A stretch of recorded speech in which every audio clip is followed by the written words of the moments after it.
মুখে দাড়ি রেখে ৮ মাস যেভাবে বাংলাদেশেই পালিয়েছিলেন সাবেক পররাষ্ট্রমন্ত্রী মোমেন। গণঅভ্যুত্থানের সময় দেশেই ছিলেন সাবেক পররাষ্ট্রমন্ত্রী আব্দুল মোমেন। ৫ই আগস্ট আওয়ামী লীগের মন্ত্রী এমপিদের মতো তিনিও আত্মগোপনে চলে যান। এরপর দেশের ভেতরেই পালিয়েছিলেন ৮ মাস। ধরা পড়ার ভয়ে একাধিকবার বাসা বদল করেছেন, মোবাইল ফোনের সিম বদলিয়েছেন ৬ বার।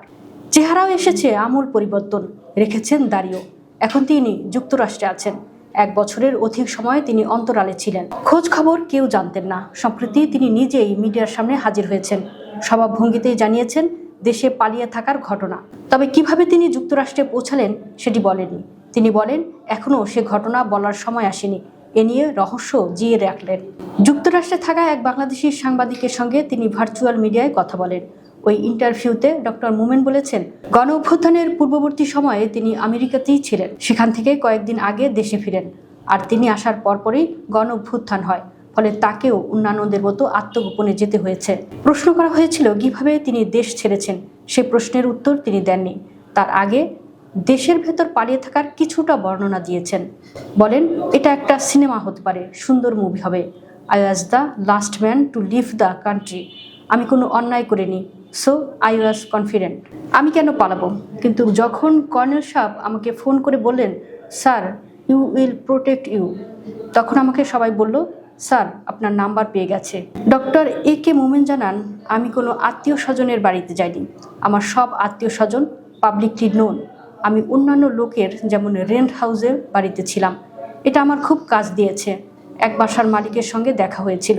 পালিয়ে থাকা বিবরণ তুলে ধরে ডক্টর মোমেন জানান, আমি পালিয়েছিলাম যাতে বাইরে কেউ না চিনতে পারে, মবের জ্বালায়, সেজন্য চেহারা টেহারা সব পরিবর্তন করে ফেলেছি। যখন নাপিতের কাছে গেলাম, এক বাসায় গেলাম সার্টেন টাইমে, ওই বাসায় এক নাপিত এলো, সেটি আমার বাসা না, আরেকজনের বাড়িতে, যাতে ওই নাপিত কাউকে বলতে না পারে কোথায় আমার সঙ্গে দেখা হয়েছে। এটা লং স্টোরি। বহুত কষ্ট করে বের হয়েছি, আমার বউয়ের প্রেশারে ও ওনার বুদ্ধিতে বের হয়েছি। এই যে বের হয়েছি কিছু জানি না, কারণ আমি তো আর ফোনে কথা বলতে পারি না। She make this arrangement. দেশে অনেক ফরিয়া আছে বিদেশ পাঠানোর জন্য, ওগুলো সবগুলোই মানি মেকিং, শুধু টাকা নেয়। আমি জীবিত আছি আর মানুষের দোয়া। বহু লোক আমার জন্য দোয়া করেছে, ওমরা হজ করেছে। আমি তো অনেককেই চিনি না, বাট ডিড ইট। প্রশ্ন করা হয়েছিল, বাই এয়ারে সরাসরি শাহজালাল এসেছেন না অন্য কোনো বিমানবন্দর থেকে? জবাবে ডক্টর মোমেন জানান, না, বিমানবন্দর তো আপনি যেতেই পারবেন না, ধারে কাছেও না।